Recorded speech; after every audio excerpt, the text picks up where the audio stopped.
Hello दोस्तों, स्वागत है आपका मेरे YouTube channel no filter life में। मैं हूं आपका भाई, आपका दोस्त, आपका वो बंदा जो आपको वो सब बताता है जो कोई और नहीं बताता। बिना किसी फिल्टर के, बिना किसी लाग लपेट के, बिल्कुल रॉ, बिल्कुल रियल। और आज दोस्तों, आज का दिन बहुत खास है। आज हम जा रहे हैं दिल्ली के उस मकाम पर, उस जगह पर जो सिर्फ एक इमारत नहीं है, कुछ ऐसा जो शायद तुमने कभी सुना नहीं होगा, कुछ ऐसा जो इस किले की दीवारें भी शायद भूल जाना चाहती हैं। लेकिन नो फिल्टर लाइफ पर हम सब कुछ बोलते हैं, सब कुछ। तो दोस्तों जरा नजर उठाओ, देखो इन लाल पत्थरों को। ये पत्थर, ये साधारण पत्थर नहीं है। ये वो पत्थर हैं जिन्होंने बादशाहों की मौत देखी है, रानियों के आंसू देखे हैं, एक बाप की कैद देखी है, एक बेटे की निर्दयता देखी है। ये पत्थर बोलते हैं दोस्तों, बस तुम्हें सुनना आना चाहिए इन पत्थरों की भाषा का। अच्छा, पहले एक गजब फैक्ट सुनो। जानते हो लाल किले को लाल क्यों कहते हैं? ज्यादातर लोग सोचते हैं अरे लाल पत्थर हैं इसीलिए। हाँ भाई, हाँ ये सही है, लेकिन पूरी बात नहीं है। असल में जब शाहजहां ने इसे बनवाया था तो उसका नाम था किला ए मुबारक, यानी दी ब्लेस्ड फोर्ट। लाल किला नाम बाद में पड़ा, और हां, इस लाल बलुआ पत्थर की वजह से पड़ा जो राजस्थान के भरतपुर और धौलपुर से मंगवाया गया था। खैर, ये थियोरी मेरी है, हिस्टोरियन से मत लड़ना, लेकिन सोचने वाली बात जरूर है। ठीक है, अब गेट के अंदर कदम रख रहा हूं, और दोस्तों जैसे ही मैंने पहला कदम रखा, जमीन पर देखो, पुराने जमाने की वो खास पैटर्न वाली पत्थर की जुड़ाई जो आज भी उतनी ही मजबूत है। लेकिन रुको भाई, मैं अभी अंदर नहीं जा रहा। गेट नंबर 2 के बाहर दाईं तरफ देखो, वो जो खाई है, वो जो गहरी काली डरावनी खाई दिखती है, वही हमारा पहला पड़ाव है। वो खाई जिसकी कहानी सुनकर आज भी रूह कांप जाती है।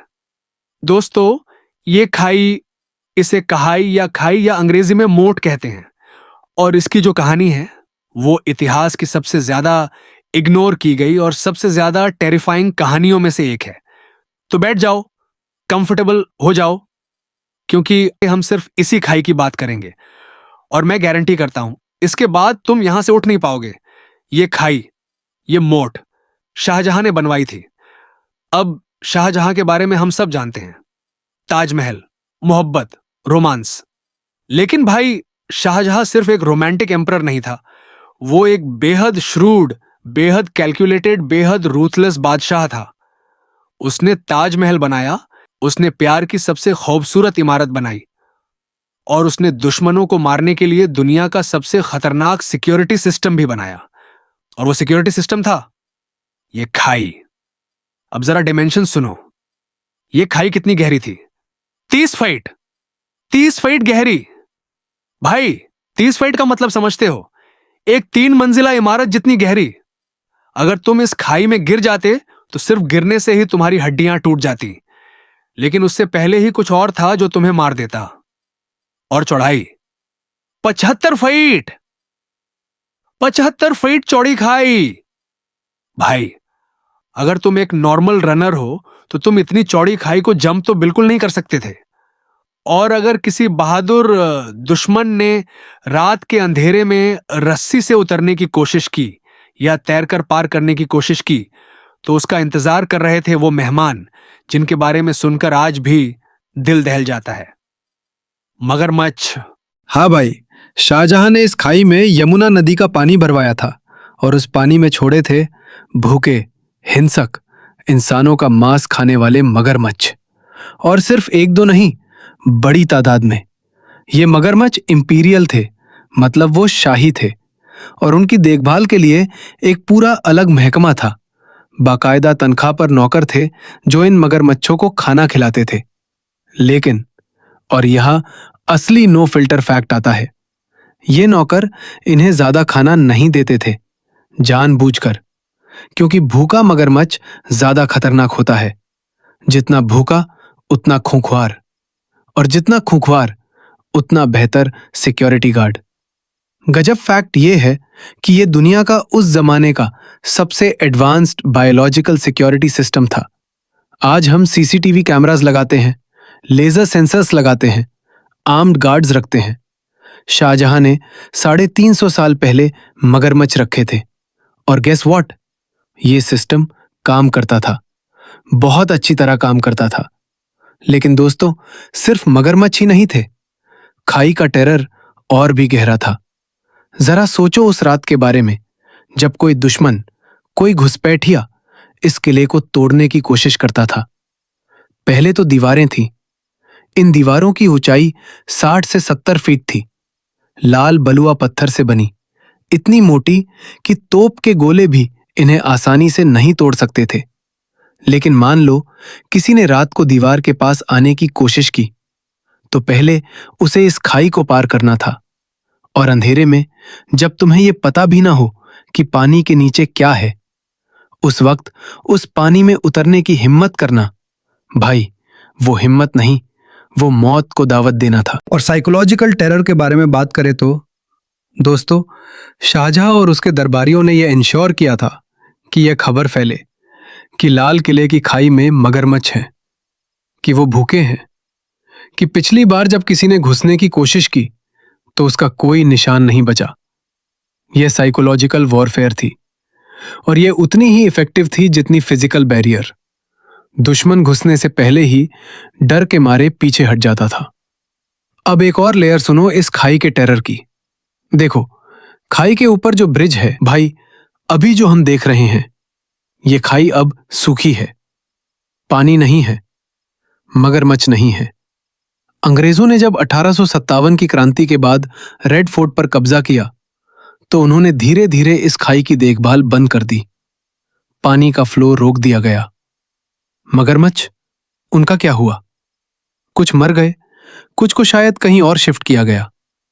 लेकिन यह जानना भी जरूरी है कि यमुना नदी खुद इस इलाके से दूर हट गई। पहले यमुना किले की पूर्वी दीवार से बिल्कुल सटकर बहती थी, और शाहजहां ने इसी यमुना का पानी खाई में मोड़ा था।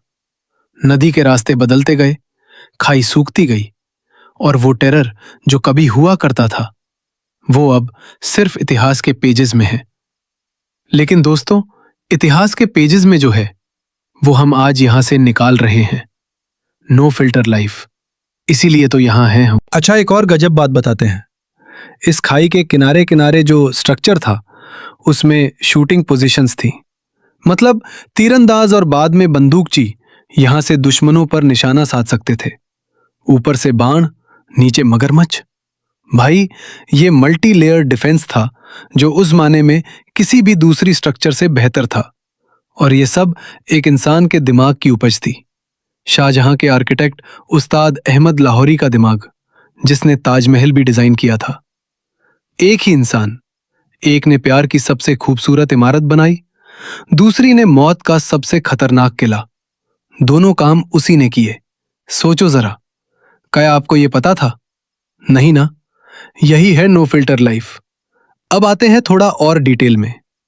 यह खाई कब बनी? शाहजहां ने लाल किले की नींव रखी थी 1638 में, और 1648 में किला पूरा हुआ। 10 साल लगे। और इन 10 सालों में कितने मजदूरों ने काम किया? एक अनुमान के मुताबिक करीब 1 लाख मजदूर रोजाना काम करते थे इस किले पर। 1 लाख हर रोज, 10 साल तक। ये वो जमाना था जब कोई क्रेन नहीं था, कोई जेसीबी नहीं था, कोई मशीनरी नहीं थी। सब कुछ हाथों से, इंसानों के हाथों से। और खाई?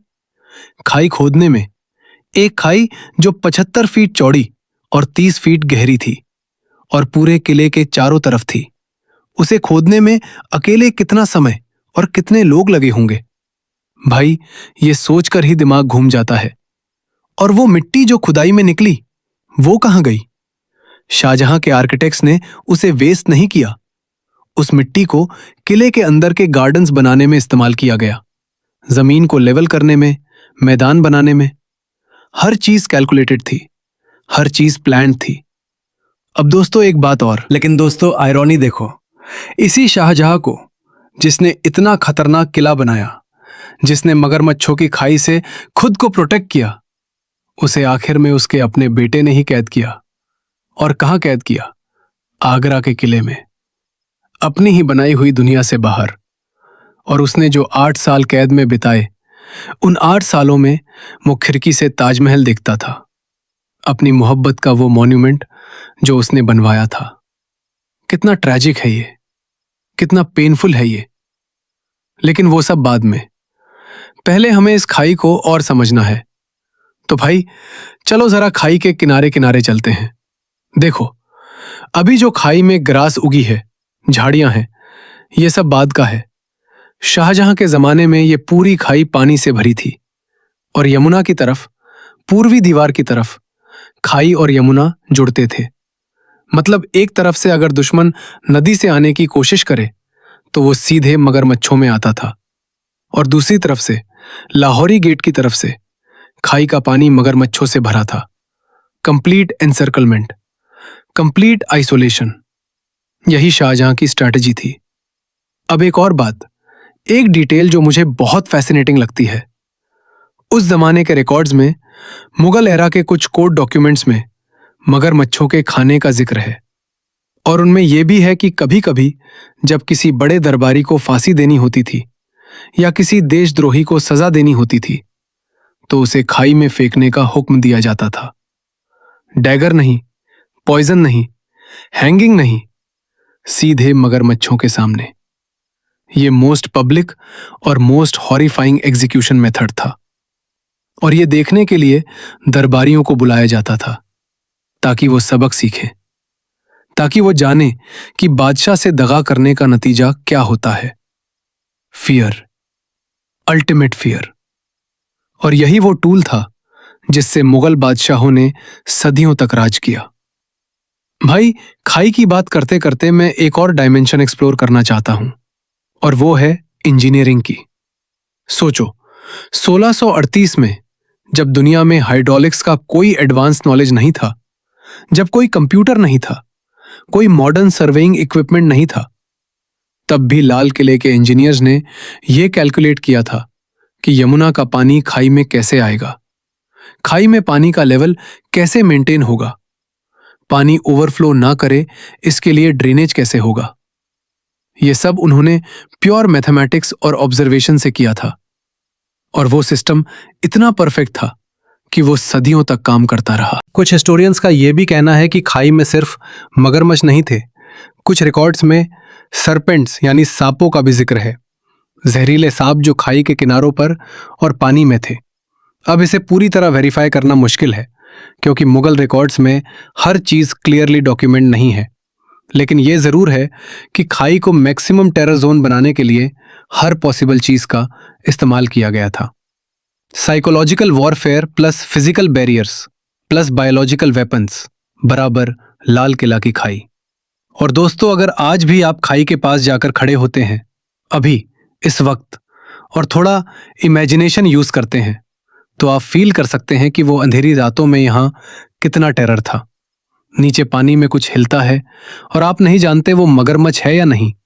ऊपर से एरोज आ सकते हैं, पुल उठा हुआ है, दीवार इतनी ऊंची कि क्लाइंब करना इम्पॉसिबल है, और अगर किसी तरह आप ब्रिज पार भी कर लें तो सामने लाहौरी गेट है जो अपने आप में एक और सिक्योरिटी मार्वल है। चलो चलते हैं लाहौरी गेट की तरफ, लेकिन रास्ते में दोस्तों मैं तुम्हें शाहजहां के बारे में और बताना चाहता हूं, क्योंकि बिना शाहजहां को जाने, बिना उसकी साइकोलॉजी को जाने आप इस किले को नहीं समझ सकते। शाहजहां असली नाम था खुर्रम, शहजादा खुर्रम, एम्परर जहांगीर का बेटा। मां थी जगत गोसाई, राजपूत राजकुमारी। तो शाहजहां आधा मुगल था, आधा राजपूत था, और यही मिक्सचर उसकी पर्सनैलिटी में दिखता था। मुगलों की रिफाइनमेंट, राजपूतों की स्टबर्न प्राइड। तो शाहजहां तख्त पर बैठा 1628 में, और अपनी रेन में उसने 2 सबसे बड़े काम किए। एक, ताजमहल बनाया अपनी बीवी मुमताज महल की याद में। 2, लाल किला बनाया जो उसका न्यू कैपिटल बना। मुमताज महल, इस नाम के बिना शाहजहां की कहानी अधूरी है। असली नाम था अर्जुमन बानो बेगम, शाहजहां की सबसे प्रिय, सबसे बिलवड बीवी। उसकी 3 बीवियां थीं, लेकिन मुमताज से उसका प्यार एक अलग ही लेवल का था। मुमताज से उसने 14 बच्चे पैदा किए, 14, और 14वें बच्चे को जन्म देते वक्त 1631 में मुमताज चल बसी, और कहते हैं कि शाहजहां इतना टूट गया कि उसके बाल रातों रात सफेद हो गए। वो महीनों तक किसी से मिला नहीं। संगीत बंद हो गया दरबार में, पूरे 2 साल के लिए। रंग बिरंगे कपड़े बंद, परफ्यूम्स बंद, एंटरटेनमेंट बंद। शाहजहां ने मोर्निंग में पूरे 2 साल बिताए। और फिर उसने दुनिया की सबसे खूबसूरत इमारत बनाने का फैसला किया, ताजमहल, अपनी मोहब्बत का मॉन्यूमेंट। भाई ये लव स्टोरी है, लेकिन इसमें भी एक नो फिल्टर एंगल है। मुमताज महल जब जिंदा थी, वो सिर्फ शाहजहां की प्रिय बीवी नहीं थी, वो उसकी पॉलिटिकल एडवाइजर भी थी। उनकी मुहर, उनकी सील इंपीरियल फिरमंस पर लगती थी। शाहजहां कई बड़े फैसले उनसे कंसल्ट करके लेता था। तो वो एक क्वीन थी, सही मायनों में। रोमांटिक फिगर होने के साथ साथ एक पावरफुल पॉलिटिकल फिगर भी। और यही ट्रेडिशन लाल किले में आगे भी चलती रही। अब खाई से थोड़ा आगे बढ़ते हैं और सामने आ जाता है लाहौरी गेट। लेकिन रुको, लाहौरी गेट पर आने से पहले मुझे तुम्हें एक ऐसी कहानी सुनानी है जो इस गेट से डायरेक्टली जुड़ी है। और ये कहानी है एक बाप और बेटे की, शाहजहां और औरंगजेब की। शाहजहां के 4 बेटे थे, दारा शिकोह, शाह शुजा, औरंगजेब और मुराद बख्श। चारों प्रिंसेस थे, चारों एम्बिशियस थे, चारों को तख्त चाहिए था। और जब शाहजहां 1657 में बीमार पड़ा तो उत्तराधिकार की जंग शुरू हो गई। इस जंग में औरंगजेब सबसे श्रूड था, सबसे रूथलेस था, सबसे कैलकुलेटेड था। दारा शिकोह शाहजहां का सबसे प्रिय बेटा था। इंटेलेक्चुअल था, सूफी था, संस्कृत पढ़ता था, उपनिषद ट्रांसलेट करता था। वो एक डिफरेंट काइंड ऑफ एम्परर होता, जिसमें टॉलरेंस थी, जिसमें प्लूरलिज्म था। लेकिन वो औरंगजेब के सामने पॉलिटिकली नाइफ था। और इस सब के बाद उसने अपने बाप शाहजहां को आगरा के किले में नजरबंद कर दिया और खुद आ गया दिल्ली, लाल किले में। और यहां आकर उसने वो काम किया जिसने शाहजहां को सबसे ज्यादा तकलीफ दी। लाहौरी गेट के सामने, जो इस किले का सबसे प्रोमिनेंट, सबसे मैजेस्टिक गेट है, उसके सामने औरंगजेब ने एक और दीवार बनवा दी, एक बारबिकन वॉल, एक एक्स्ट्रा प्रोटेक्टिव वॉल। अब लाहौरी गेट की ग्रैंड मैजेस्टी छुप गई, उसका व्यू ब्लॉक हो गया। शाहजहां को जब ये पता चला आगरा की कैद में, तो उसने कहा, मेरे बेटे ने मेरी दुल्हन का नकाब उड़ा दिया। लाहौरी गेट उसकी दुल्हन था, उसकी मोस्ट बिलवेड क्रिएशन, और औरंगजेब ने उसके सामने पर्दा डाल दिया था। इस एक सेंटेंस में शाहजहां का पूरा दर्द था। और औरंगजेब का तर्क क्या था इस बारबिकन के लिए? सिक्योरिटी। उसने कहा, लाहौरी गेट डायरेक्टली अटैक के लिए वल्नरेबल है, इसलिए एक और प्रोटेक्टिव वॉल जरूरी है। स्ट्रैटेजिक रीजन था। लेकिन दोस्तों, कुछ हिस्टोरियंस ये भी कहते हैं कि ये पर्सनल था। औरंगजेब जानता था कि शाहजहां अपने बनाए लाहौरी गेट को सबसे ज्यादा प्यार करता था, और उसने जानबूझकर उसे हाइड कर दिया। अब चलते हैं लाहौरी गेट के अंदर। लेकिन पहले इस गेट को जरा ध्यान से देखो। यह गेट, यह सिर्फ एक दरवाजा नहीं है, यह शाही आगमन का द्वार था। जब कोई बड़ा आता था, कोई एम्बेसडर, कोई फॉरेन डिग्निटरी, कोई इंपॉर्टेंट पर्सन, तो वो इसी गेट से एंटर करता था। और जो पहला दृश्य उसे दिखता था वो था छट्टा चौक। और वो एक्सपीरियंस था जो उसे पूरी दुनिया में इंडिया की पावर और प्रॉस्पेरिटी की झलक दिखाता था। लेकिन वेट, गेट के ऊपर देखो, वो जो मेहराब है, वो जो इंट्रिकेट कार्विंग्स है, ये काम देखो। रेड सैंडस्टोन पर वाइट मार्बल इनले, मुगल आर्किटेक्चर का वो सिग्नेचर स्टाइल जो आज भी दुनिया में यूनिक है। इस गेट की हाइट करीब 33 मीटर है, यानी 108 फीट से भी ज्यादा।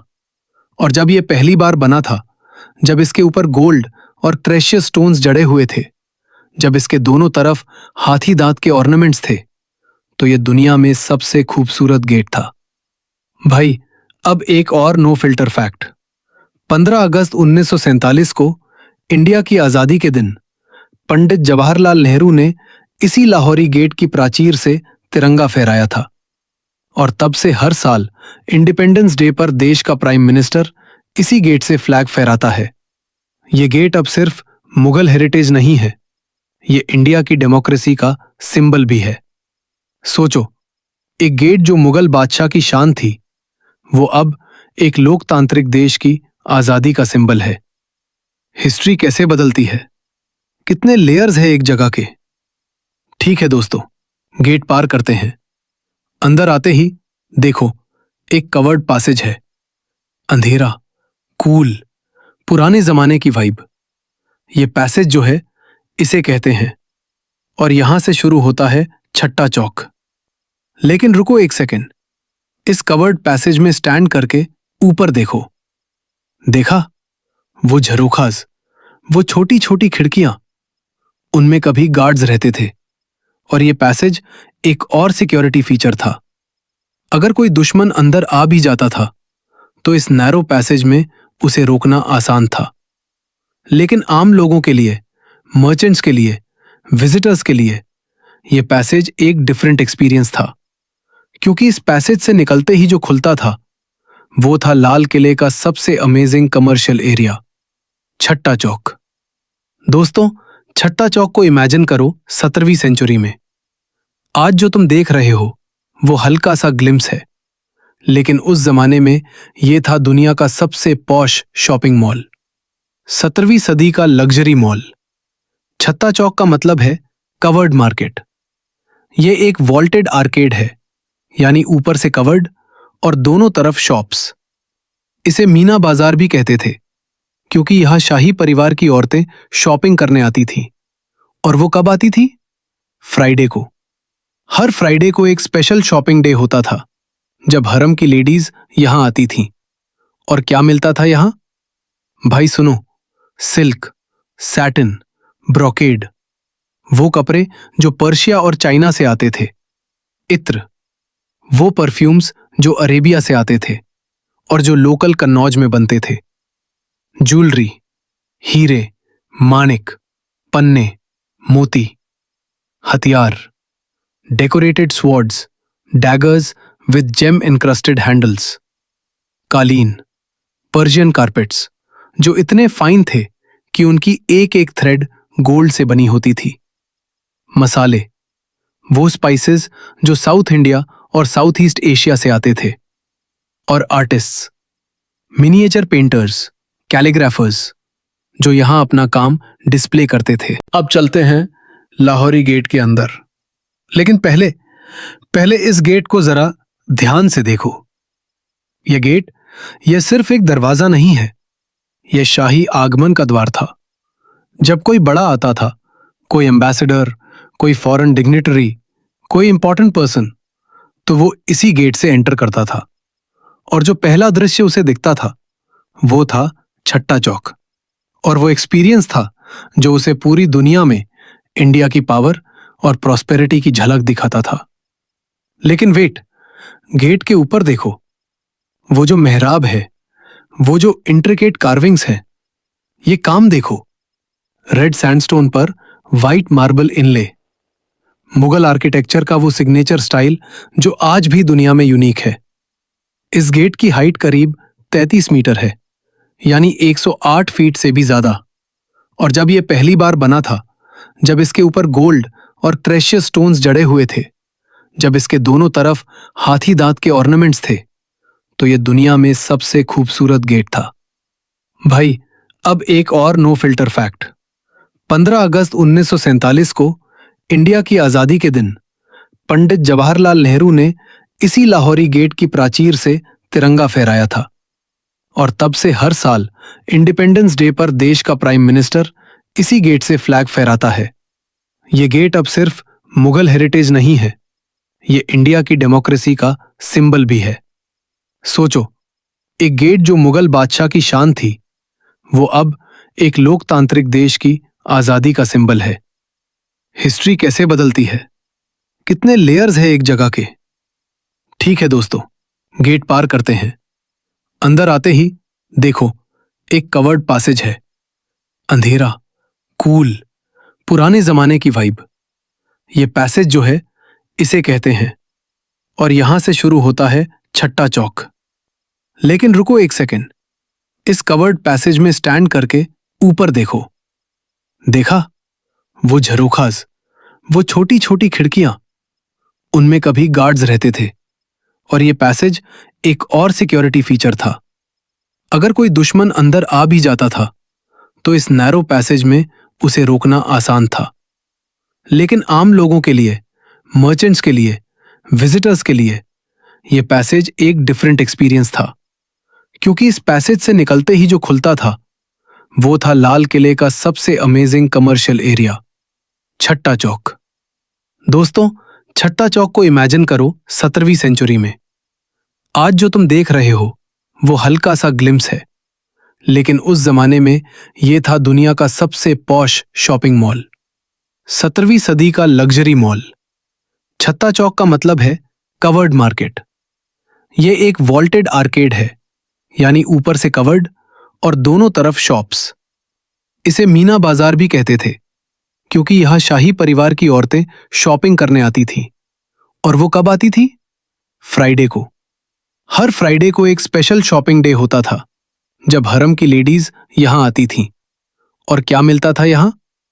भाई सुनो, सिल्क, सैटिन, ब्रोकेड, वो कपड़े जो पर्शिया और चाइना से आते थे, इत्र, वो परफ्यूम्स जो अरेबिया से आते थे और जो लोकल कन्नौज में बनते थे, ज्वेलरी, हीरे, माणिक, पन्ने, मोती, हथियार, decorated swords, daggers with gem encrusted handles, कालीन, पर्शियन कारपेट्स जो इतने फाइन थे कि उनकी एक एक थ्रेड गोल्ड से बनी होती थी, मसाले, वो स्पाइसेस जो साउथ इंडिया और साउथ ईस्ट एशिया से आते थे, और आर्टिस्ट्स, मिनिएचर पेंटर्स, कैलीग्राफर्स जो यहां अपना काम डिस्प्ले करते थे। ये पूरा किला और उसके आसपास की पॉपुलेशन सब इन साउंड्स को समझते थे। ये एक ऑरल लैंग्वेज थी, एक म्यूजिकल मॉर्स कोड। और नौबत खाना में म्यूजिशियंस की शिफ्ट्स होती थी 24 घंटे। हर 3 घंटे पर एक बैंड प्ले करता था। ये कंटिन्यूअस था, ये नेवर एंडिंग था। ये बताता था मुगल एम्पायर जिंदा है, बादशाह जिंदा है, पावर कायम है। अब नौबत खाना के पास एक रूल था जो बहुत फेमस था और जो आज भी बड़ा चर्चित है। वो रूल ये था, जब तुम नौबत खाना के सामने से गुजरो तो घोड़े से उतर जाओ, हाथी से उतर जाओ, पालकी से उतर जाओ, चाहे तुम कोई भी हो, दरबारी हो, राजा हो, एम्बेसडर हो। इस गेट के सामने तुम्हें वॉक करना था, डिसमाउंट करना था। कोई एक्सेप्शन नहीं, कोई कॉम्प्रोमाइज नहीं।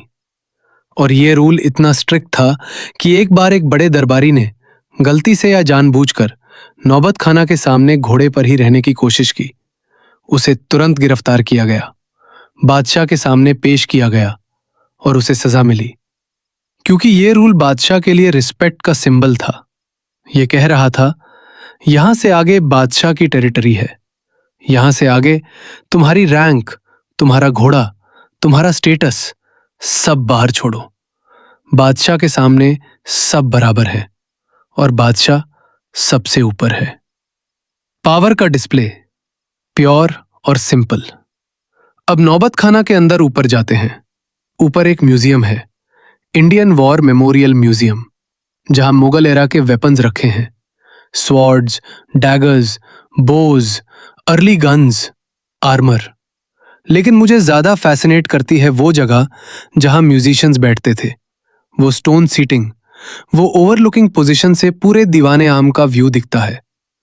इमेजिन करो, तुम एक म्यूजिशियन हो, नौबत खाना के ऊपर बैठे हो, नीचे दीवाने आम का दरबार लगा है, हजारों लोग हैं, बादशाह अपने थ्रोन पर है और तुम्हारे ड्रम्स की साउंड पूरे किले में गूंज रही है। कितना सुरियल रहा होगा वो एक्सपीरियंस। ठीक है, आगे बढ़ते हैं और अब हम आते हैं उस जगह पर जो रेड फोर्ट का हार्ट है, दीवाने आम, पब्लिक ऑडियंस हॉल। वो जगह जहां बादशाह आम जनता से मिलता था, अगर कुछ कहना हो तो सुनता था, जस्टिस देता था, ग्रीवेंसेस सुनता था। दीवाने आम को देखो, ये एक ओपन हॉल है, कॉलम्स से बना हुआ, सैंडस्टोन के कॉलम्स, और उन पर ओरिजिनली प्लास्टर था जो इतना फाइन था कि शेल प्लास्टर कहलाता था। शेलसीज को ग्राइंड करके बनाया जाता था। ये इतना स्मूथ और शाइनी होता था कि दूर से मार्बल लगता था, और ओरिजिनली ये पूरा हॉल इसी प्लास्टर से ढका था, ग्लिमिंग वाइट, शाइनिंग। आज वो प्लास्टर काफी हद तक जा चुका है, बेयर स्टोन दिखता है। लेकिन अगर तुम कॉर्नर्स में जाओ, अगर तुम ध्यान से देखो, तो कुछ जगह ओरिजिनल प्लास्टर अभी भी बचा है। एंड उसे छू कर देखो, वो टेक्सचर, वो स्मूथनेस, वो है 370 साल पुराने क्राफ्ट्समैनशिप का। दीवाने आम में सबसे इंपॉर्टेंट था बादशाह का थ्रोन या झरोखा, और उस थ्रोन के पीछे वो एल्कोव में एक स्पेशल मार्बल पैनल है, फ्लोरेंस इटली की पिएत्रा डूरा टेक्निक से बना, इटालियन क्राफ्ट्समैन का काम। इसमें पक्षी है, फूल है, पत्तियां हैं, सब प्रेशियस स्टोन्स से inlaid, lapis lazuli, carnelian, jasper, onyx, ये सब स्टोन्स को कट करके परफेक्ट शेप्स में फिट किया गया है, पजल की तरह। और ये काम इतना फाइन है कि जॉइंट्स बेयरली विजिबल है। ये मुगल आर्ट का पिनेकल है। और ये इसी थ्रोन के पीछे क्यों है? क्योंकि जब बादशाह यहां बैठता था, सनराइज की तरफ, पूर्व की तरफ मुंह करके, तो सुबह की रोशनी इन प्रेशियस स्टोन्स पर पड़ती थी और वो रिफ्लेक्ट होती थी। बादशाह लिटरली ग्लो में घिरा दिखता था। लाइट शो था, नेचुरल, डिवाइन, केयरफुली इंजीनियर्ड।